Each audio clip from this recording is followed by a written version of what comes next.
The story of Cain and Abel is the story of the fundamental human dynamic after the fall of man. So insofar as we're historical creatures, the story of Cain and Abel lays out the essential psychological conflict that characterizes human beings. And so you have Cain on the one side. So Cain doesn't bring his best to the table. He makes second-rate offerings and lies about it. And then they're not accepted by him or his fellow man or women or by society or by God. And that makes him bitter. And instead of learning, he takes his complaints to God and he says something like, well, what the hell's going on here? I'm breaking myself in half, making my sacrificial offerings, and everything's being rejected. What kind of stupid cosmos did you produce? And God says to him something very interesting and complicated. He says something like, you're blaming your bitterness on your failure, and you have failed, and you know it, and you didn't have to, but it isn't your failure that's making you bitter. You've invited something in to inhabit you that's turned you against yourself and what's good. He says to him, sin crouches at your door like a sexually aroused predatory animal, and you invited it in to have its way with you. And there's a sexual metaphor there. Oh yeah. That's heavy. It's rough, man. It's rough. You don't get to be a high school shooter till you've had 1,000 hours of brooding over your misery. And so that's what God tells Cain, and that makes him violently angry and murderous. And so he kills Abel. He kills his own ideal. And Abel, you have Cain, who makes poor sacrifices and whines about it. He's the perennial victim, shaking his fist at God and the world, refusing to learn from his experiences. And you have Abel, who makes the right sacrifices and aims upward. That's the pattern. Two spirits. That's the Joker and Batman. That's Lex Luthor and Superman. That's Voldemort and Harry Potter. It's Satan and Christ. Like it's this eternal recurrent pattern.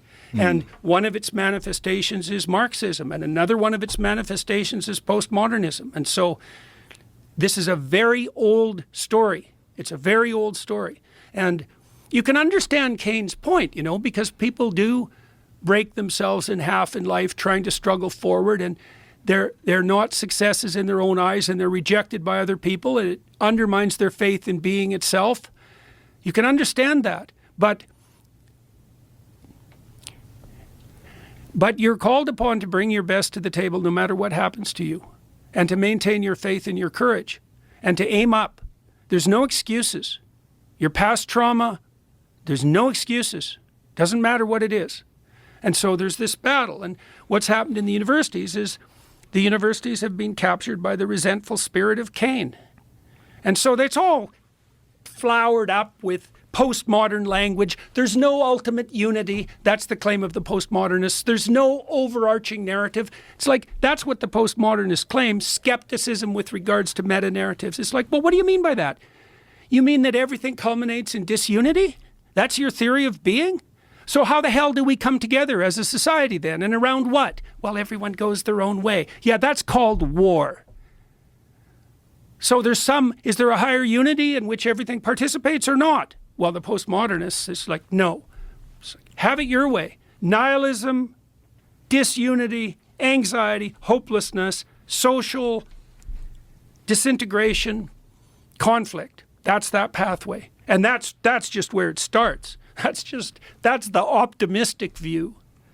So we're trying to present at Peterson Academy and in the other enterprises that I'm engaged in, we're trying to present a unified underlying vision and a traditional unifying underlying vision. And I think that it's understandable, what we talked about in the first part of this interview. Like, once you understand that sacrifice is the basis of community, and once you understand that there's a ultimate form of sacrifice, and that's what's demanded of you if you're going to strive upward, then the contours of the religious story that undergirds the West fall into place. And that's a very remarkable thing to observe, and I think that's going to happen. I think that's I think we're at the end of the Enlightenment, and something new is striving mightily to emerge.